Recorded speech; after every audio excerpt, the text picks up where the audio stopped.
My name is Doreen Mirembe. I'm a film producer and actress from a money production house. Opportunities are here.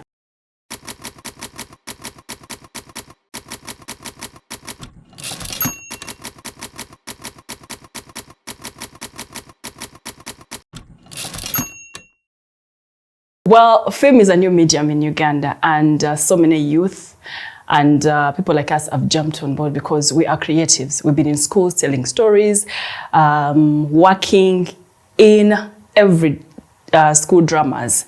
Now, when film is here, we definitely want to jump on board because we've seen Hollywood do this, we've seen Nollywood do this, and we really love it. So we take ourselves through either YouTube or film schools to learn how to script. You have your story within you. You want to tell it. You don't know how to, but you can learn how to do it. So you learn how to script. Now after scripting, okay, I have my script, it's here. What do? Let me call my friends, go to the studio, call someone, let us shoot it. Now, that's how it happens. You go into shooting it without realizing that you actually need to do a budget.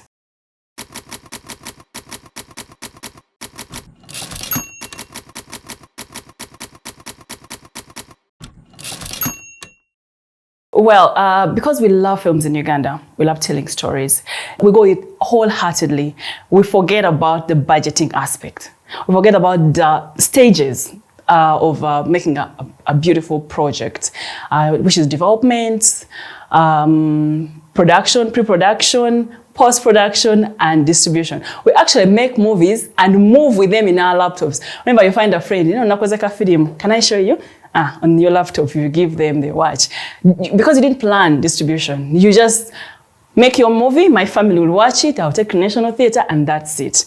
But you've spent money unknowingly, whether you got a loan from your friend, whether your boyfriend gave you some money, wherever you got the money from, that money should have been budgeted for. So I believe budgeting for film is key, and it will help us because film ceases to be just passion. It is business, and we need to make this business. So once you have your script at birth, once you still have the idea in your head, you're estimating. Now, once you have the script will inform you to the aspects that you need to follow when you're producing this script.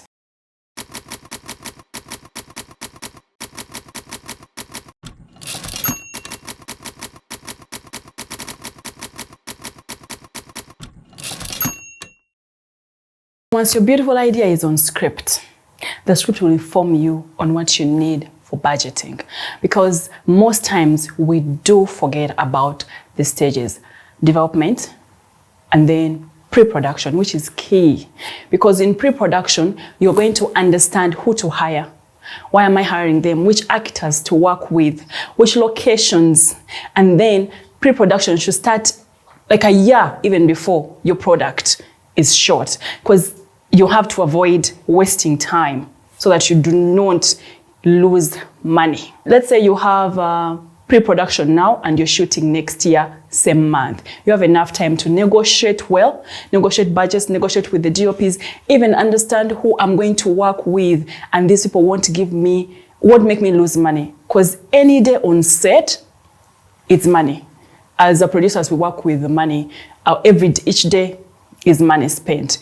Understand which actors to work with that are not going to cause you trouble, are not going to come late on set. And we should even flag out people who come late on set, because seriously, that is losing you money. Yeah. And pre-production is key because you're going to avoid location scouting while shooting.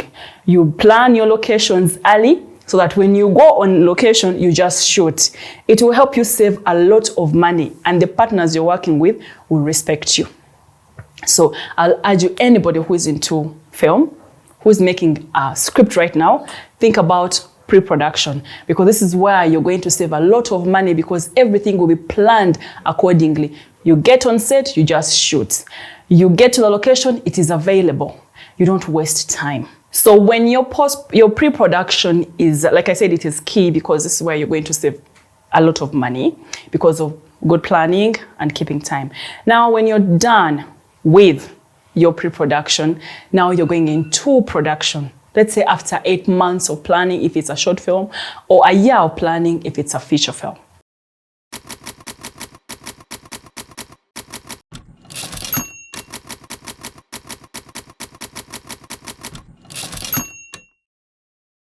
Time. Work with people who are going to keep time. Make sure you invest a lot in planning for your shots. Most people go on set, DOPs will come, they'll shoot. They'll even shoot a butterfly, they'll shoot everything. Then you reach in post-production and you don't need all these takes. So you have your shots planned with your technical team. Let them plan for this scene, we are shooting A, B, C, this is our Z, period. Because you're wasting money, you're wasting space on your card, you're wasting money, shooting things you're going to delete in post-production. It doesn't make sense. So please plan your shots with your team. Have a team that understands you. Remember, with your pre-production, you came up with your team properly. The team that understands you, that even when you look like this, they will know what you mean. So with your team that you created in pre-production, you're moving with them in production. They understand you. You're not wasting time at all. You're shooting, you go to location, the location scouting person already there. You work, you finish, they clean the location, you go away. People working on food, people doing everything. Everybody is on standby and they're working. You will have a beautiful, beautiful production because you planned ahead.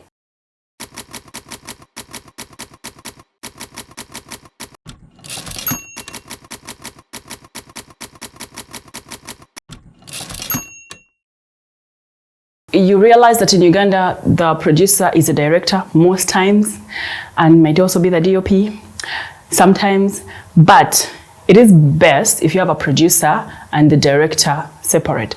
Now, the director, you as a producer, you will plan, you will have, this goes back to pre-production. You sit with the director that you believe will listen to you and will understand what you're saying and will put it into play.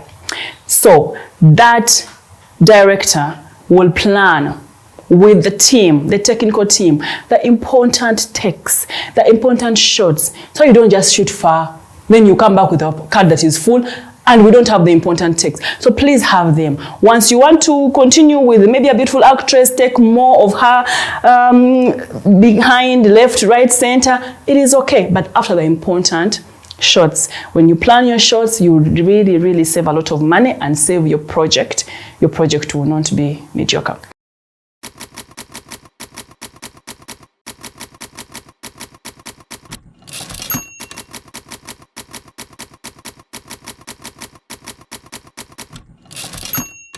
It's very important that you plan early. Like I said, when you plan early, you will talk to the actors that you need to work with you on this project. And those actors, you will lock them financially. Once you tell an actor that you're shooting tomorrow, the actor will be very expensive because you didn't prep them. They'll have to leave other projects they're working on to come work with you because they like you as a director or they love the story, but they'll charge you extra. Once you lock them early and make them sign, this is where you need to invest in your legal team. You need a legal team on set. As a must, you need a legal advisor, someone who will help you understand contracts. Well, we always say Ugandans, their contracts are at heart. Even if they have signed, they will do something stupid and you're like, eh? But still, let them sign. Because at the end of the day, you need this to cover your project. Otherwise, your project will die. So have your actors locked. And please, work with people that are respectful and they're not going to cost you money. People who are going to come 2 days later. When you're supposed to shoot today, they'll say, I failed, I died, I had an accident. They're lying. Let them, don't work with those. So identify your people early and work with them and lock them down early so that you do not waste extra pay. Because if an actor doesn't show up or you didn't lock them early and you have to find someone walking on the street, say, well, come and help us, we shoot here. That means that person is going to ask for a lot of money. So plan and plan and plan early.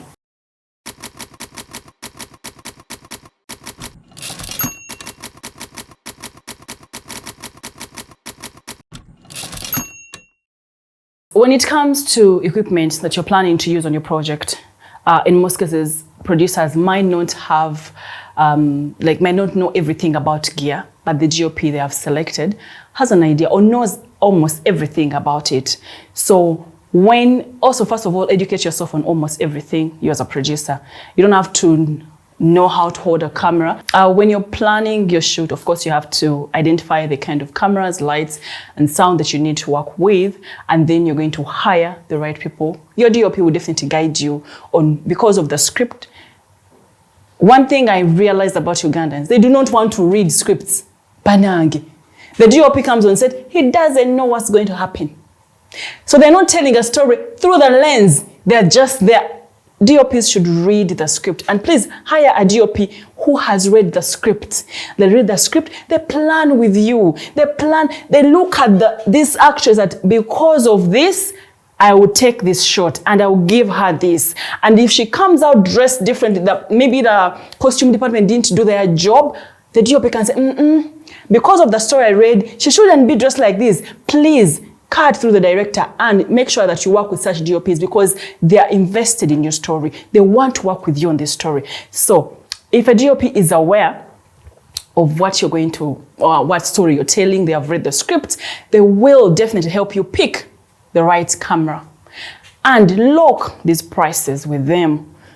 Go to wherever you get your gear from, lock the prices, get the gear. And if at any one moment you're on set and someone says, you know what, now we need a focus full. They want full focus. They have never put focus in their lives, but they want to put it on your set because they think you have the budget. No, say no, stand your ground. Unless if they give you a concrete reason as to why they need a huge monitor, they can't use a smaller one, or they need to pull focus. Why? Ask these questions so that you don't waste money on useless things. You'll have a room packed with lights. They'll never use them. They'll have all those lights and they'll give you even bad lighting. It doesn't matter what equipment you're using, by the way. What matters is who is behind this equipment, who is behind this camera. Those people can give you magic if they understand your show.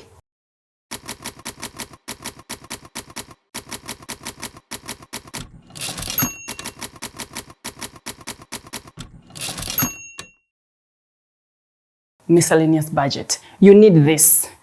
As you present to your partners that you're working with, who are giving you money, this is very key, because you see, there are going to come a time when you need this money, when everything has been budgeted for, and then something happens. Market prices always shoot high, and you don't know what to do. Then sometimes people end up borrowing money because they did not plan for this, because this budget wasn't there. And then you have to go ask your mother, your jaja, give me something. Otherwise the production is thinking, I need this. And they look at you like, But if you have this on the side and you worked well with your line producer and your coordinators, your project will not sink, because that budget is there. Whether you get problems or not, that if you don't get problems on set, wonderful. You finish a production without any problem, that money can be put to use. Either it can be pushed into distribution, or can be given as a bonus or a chicken party for chicken day for your crew and cast if they have done a good job. One other thing I want to advise is don't have money on you as a producer. I see this all the time. Producers move with a money bag on them. When someone says, producer, Manange, sugar is done, quarter, you will forget that money. You will not know where that money is going to even start saying they have stolen money from me. Nayenga, you've been spending it. Don't spend money, because once you spent it, it will not come back. So have coordinators. These people are there. Have an accountant. Whoever needs money. This will show that your project is respected, and it will avoid bad publicity for your project, because once such things happen and people go home without transport, extras are not paid because money was spent on stupid things, bad publicity for your project. Everybody will just keep on trashing you. By the time the project comes back, people will be like, hey, yo, tebat on a transport. And says, they never gave us transport. Me, I don't want. So they start saying bad things about your project, but not because you didn't have the money, but because you didn't budget the money well.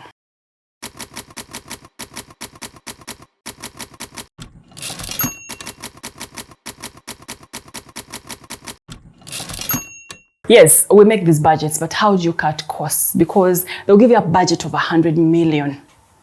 Now, you have a budget of 100 million, you don't have that money, and you want to work with the top-notch people, you want to work with this DOP, you want to work with this sound person, because why? You want the best for your project. Now, I always want to argue, young filmmakers, get into co-productions. You can't make a film alone. A film is made by so many people. So talk to these guys, talk to studios. Someone will come in with sound gear, another one can come in with equipment, another one will come in with whatever it is that you need, or even costumes. That will help you cut on costs. Because you might want to hire a huge director of photography, but it's expensive. If you tell him that I'm going to give you a producer's credit, it's a credit, it's a big thing. He has invested and he's giving you a low cut on the big budget that he would have given you. Take him and work with him. It takes nothing away from you. It remains your project, but they have worked with you. And we need co-producing. We need to work with each other because they said two heads are better than one. So that person will come with another energy that you needed, and he will come in with some contribution on your project, and your project will be super.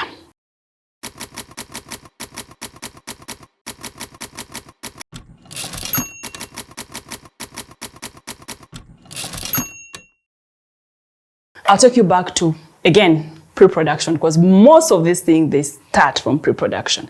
One of the most important things that you shouldn't forget, meals. Welfare, it is key. Trust me, even if you don't pay people on time, but you ensure them with good food, clean water, where they're sleeping, people will praise you. You'll be a king. That project, we're eating meat. And you don't have to feed them meat by the one chicken all the time, but ensure that meals are in place. And there's someone who cares to tell them, do you need a bottle of water? It's just water. And nowadays, water is cheap in Uganda. A bottle of water, snacks like those sugars moving around. I know can be a bit expensive, but filmmaking is not cheap.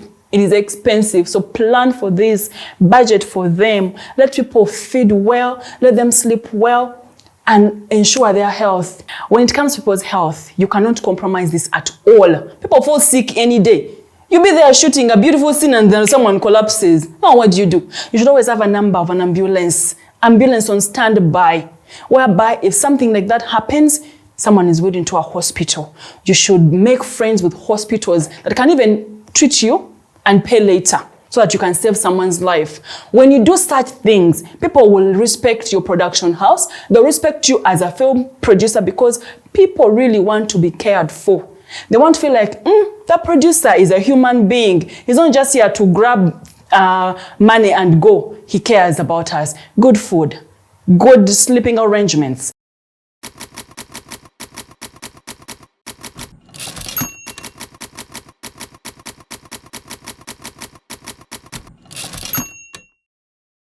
Dear filmmakers, when you're planning for your shoots, give your locations person jobs. Let them work. Let them guide them to maybe where you're going up country to shoot. There must be a nearby clinic, the location where you're going to shoot from. Let them make sure there's a nurse they are in contact with, that if anything happens, this nurse will help us, and have a kit, first aid kit, fully stocked, Panadols, Fragile, everything. Because people eat, and when they're traveling, they eat different things. You know, filmmakers, they just eat. So have your Fragiles, have your 12 plus, have the antimalarials, have everything, and have some mosquito nets to make sure that you keep them healthy.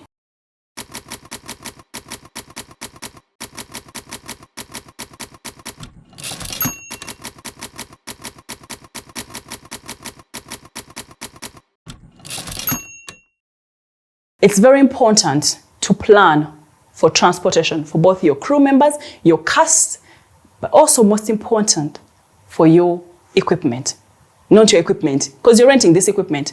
A camera is going, you're going to go outside, we're going to Mabila, you stop a taxi, Mututwaleko, please take us. They'll pile you in like potatoes. because you all want to go at the same time. And then one is holding equipment, another one is going to step on lights. You understand? It's not nice. So plan for the equipment, a separate van, or find ways of all the equipment and the crew members. Maybe you can hire a van whereby the key equipment is kept safe, and so that you don't go back to the gear house and equipment is broken, and then now you have to budget and pay for it. Paying for this equipment, a small camera like this can even take you 7 years of paying. I remember when I was working on my project Kafako, we went to shoot from Kayunga further inside the village, and then an atom was broke. Hey, everybody said, not to me, it was here. Hey, it didn't make sense at all. And guess what? When we're planning production, there is someone assigned to equipment. Assigned, this is your job.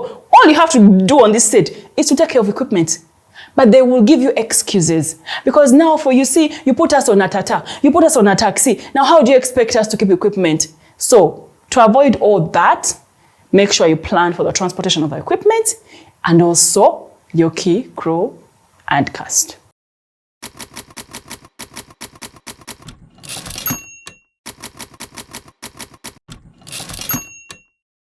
To avoid issues with the law and also with the people you're working with, make sure that you have a security personnel, a police officer. These guys they don't come expensively. You can just talk to them, write you a letter, and you move with one, because you might be going to sleep in somewhere far from the city, and you need someone to keep, even to just be among you, because whenever you're going to, let's say you're going to Ginger, that person needs to talk to the LC chairman or the police station of that side to tell them, you know what, we are not Bayai just because we have this hair, but we work here, we have come to shoot, and this is one of our people, a policeman, is helping us move around, so that people don't start thinking, who are these people? So you should make sure that you have someone, security with you, be it at night, during the day, this person will be there to guard you and keep your equipment as well. Otherwise, equipment can be stolen and you have nowhere to start from. They ask you, was there any policeman? No. You have a team of like 7 people and there's no policeman helping you move around. It's risky. So you should hire someone to help.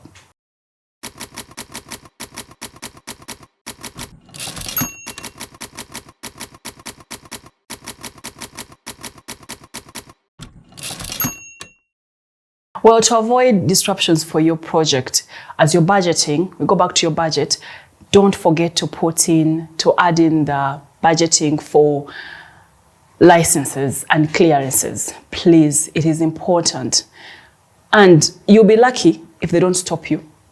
But in most cases, they will stop you because locals tend to get security conscious whenever they see a number of people around holding cameras, doing things, they might not like it. So when you have clearances from the police, and these clearances are you have to pay for them. So if it's in your budget, you have to get someone to run around, get those clearances, so that when you go to a certain location or you're shooting on the road, if a police stops and asks you, what are you doing here? Do you have permission? Or you're using police uniforms, you need clearance for this. They need to know that you're shooting and you are given a clearance to do so. Now, let's say you've gone to a place in a village, you don't know anybody, but the location person who got your location. You must touch base with the locals by starting with the chairman, the church leaders. You need to know these people. So have a fixer on set to help you move around and understand the locals. So the locals, because at some point you'll even need extras. And then if they are already working with you, they will know. So it will make life easy and you will not spend a lot. Imagine if one of your boys goes off wandering and then he's caught. He can be arrested. Remember when I was working with on a project in Nairobi, we got into a bus, I was sometime back, went with Junior and another actor called Kudu. And they told us, do not use border borders. 2 people on a border, it's illegal, don't do it. But of course, one person went and he sat on a border and he was arrested. Imagine costs now, you have to bribe the police, they have to take him to court. So it is making your project delay. It is putting delays on you. It is not good. So make sure you follow the law. It is very important, otherwise no one is above the law. Follow the law and have all these in place.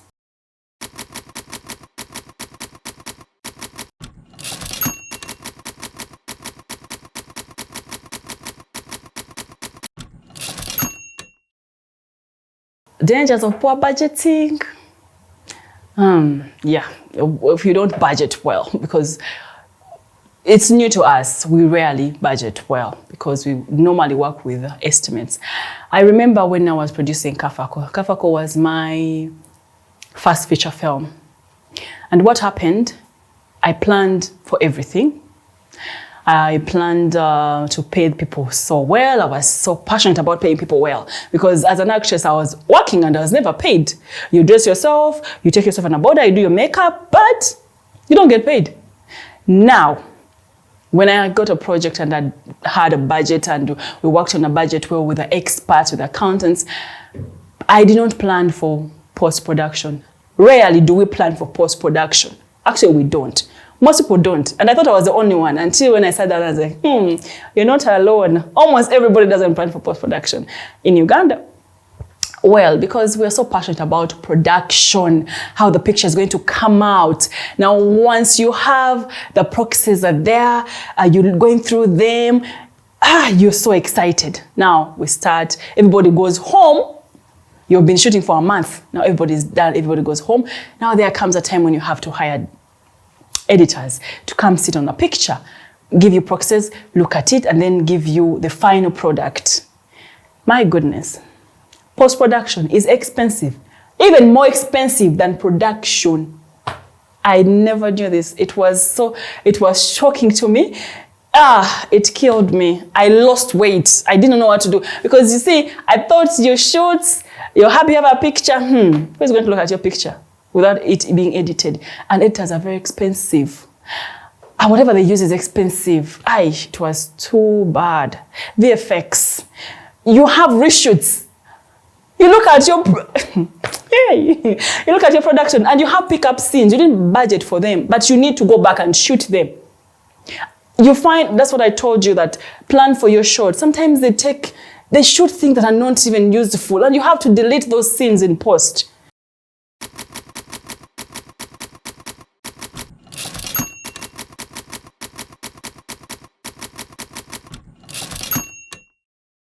Yes, storage. Dear filmmakers, young and old, this is key. This is why you're suffering and going into production, pre-production. At the end of it all, this beautiful creation that you have made has to go into post-production. Now, you need to store it. You're not going to put it in a suitcase and cover it. There are things we call hard drives. You need to invest in them. They cost some money. But I advise you can do some research. It's research and planning, they move hand in hand. They're key. So please do some research on hard drives so that you know where to store the footage before it goes to the editor. You can have like 3 or 4, but you need to back this footage up. Because guess what? While I was shooting my first short film, A Dog Story, I had a friend of mine who said, you know what, Doreen? You told me you don't have money. I can edit for you. I'm working at a production and machines are here. So you send it to Nairobi and I edit for you. With everything we went through to shoot A Dog Story. With its story, how hard it was, those who have had it. How it was, because it was my first, how it was hard to execute it. Guess what? I was working at my dental job and I got the drive. I didn't have backup. No, I didn't. I had one drive because it's what I could afford back then. Now, I get my drive. I give it to my border guy. My border guy looks at this thing and says, okay, Madam Zantumie. He puts it in his jacket. Now, as he was going, it fell. And another border stepped on it. Now, all my hard work, my hard-earned money, I even got a salary loan to produce this film. Gone. I almost died. The entire hard drive was paka. Gone. So I do not want this to happen to you. I don't want. So please plan for hard drives and have backup. It's key.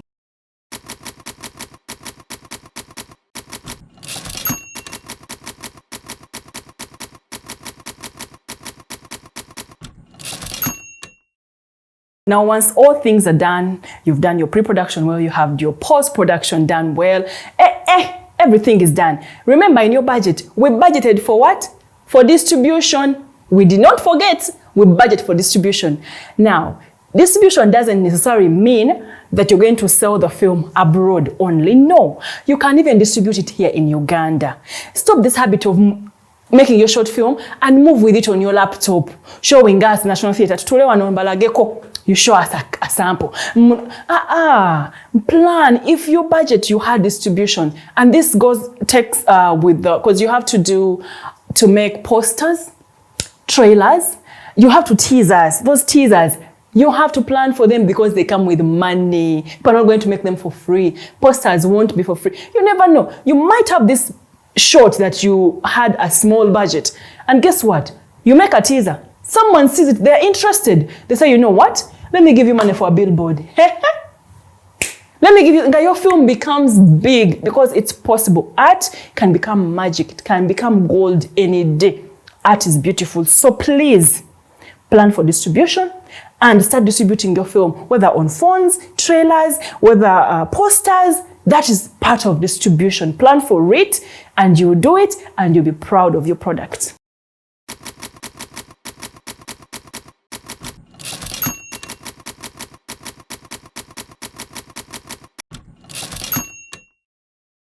Someone would ask, where can I go if I want to train myself into making my own budgets, and which book? Can we ask, what can I read to guide me?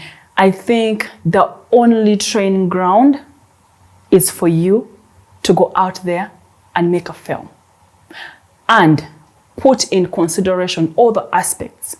Develop your story, go into pre-production, post-production and post-production, and all that starts with a budget.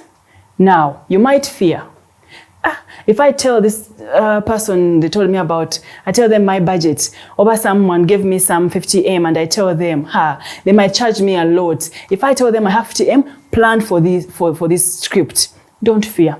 And even if you use your family members, some of your family members know math. Like, mathematics is one of the things they beat kids to. Like, you're supposed to know numbers. So if you know someone good with numbers, hire them. Hire them, and by the way, even if they are your family members, pay them to guide you. Even if you're making a short film, you're making your first short film, have a budget for it. Don't say that I have my 100K here, I will go into it. No, still have a budget. Whether it's not enough, have a budget. Have it written down. Have an accountant or someone who knows numbers to help you. Of course, you can hire people who are top-notch, who understand these things, but that comes with another cost. But you can start small with your family members, your friends who know numbers, and you budget this. As a producer, equip yourself with knowledge and understanding of how things move, and you should budget. Whether it's a short film or 10 minutes short, 20 minutes, budget for it.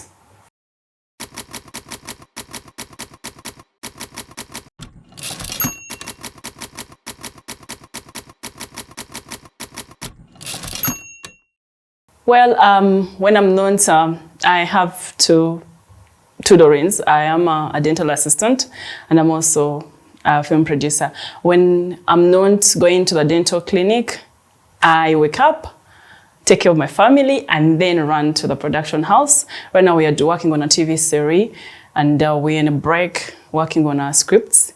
So we go into brainstorms, walk around, go into the edit suites, looking at what they have edited, put them together, quarrel with the people on set. Yeah, always. There's something which is not right. We chat, discuss, and then go back into writing.